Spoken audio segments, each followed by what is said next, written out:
Again, the purpose of this event is to try to make sure that the Congress of the United States, the administration of this country, our friends and allies around the world, and not least, of course, people of goodwill in this country and elsewhere, are on notice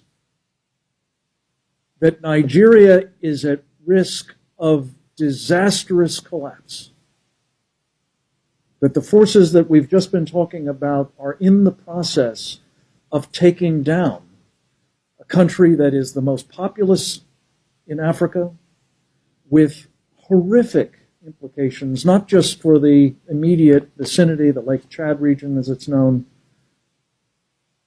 but for that continent and almost certainly others beyond. Congressman Wolf mentioned Bono, talking about a catastrophe that would make what has happened to Europe in the past few years, as a relatively small number of people migrated there with unbelievably chaotic consequences, look like a day at the beach by comparison. We're on notice. And the question is, do we have to wait until this horror is upon us before something is done about it? Or do we take steps now to try to prevent that?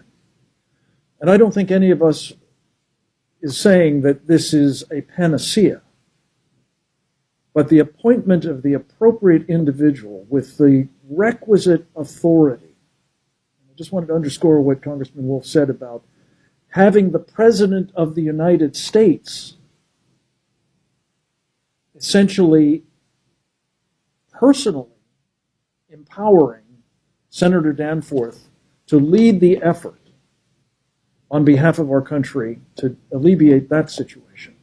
That has to be done again, and it has to be an empowering of a person with the stature and the capabilities needed to do two really vital things.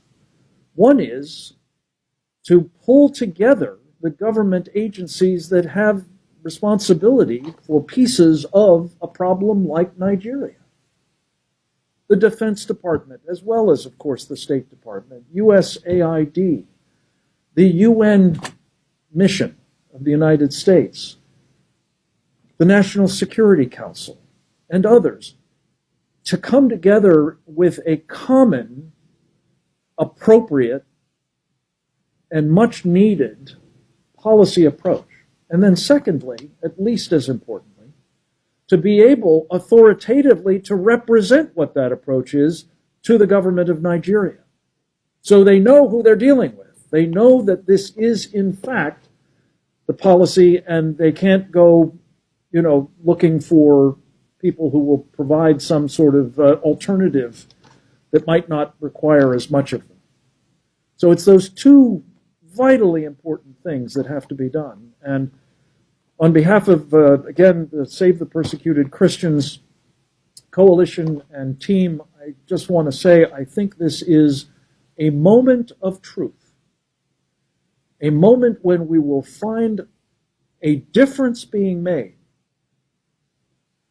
by an administration that is about making a difference on behalf of religious freedom and those who are being denied it around the world. And let me just take a moment to say, as bad as this situation is, it is just one of the areas in the world in which particularly Christians are suffering. By some estimates, it's as small a number as 215 million Christians being brutally persecuted. By others, it's as high as 500,000. Excuse me, 500 million. This is on our watch. It is unconscionable. It must be challenged, contested, and if possible, stopped. And that's what this coalition is about. And I pray that we will be able, with the help of people like Congressman Estes and Congressman Wolf, and the Archbishop and our coalition and countless others to see this problem sorted by the appointment at the earliest possible moment, preferably by the end of this year, because these elections are approaching,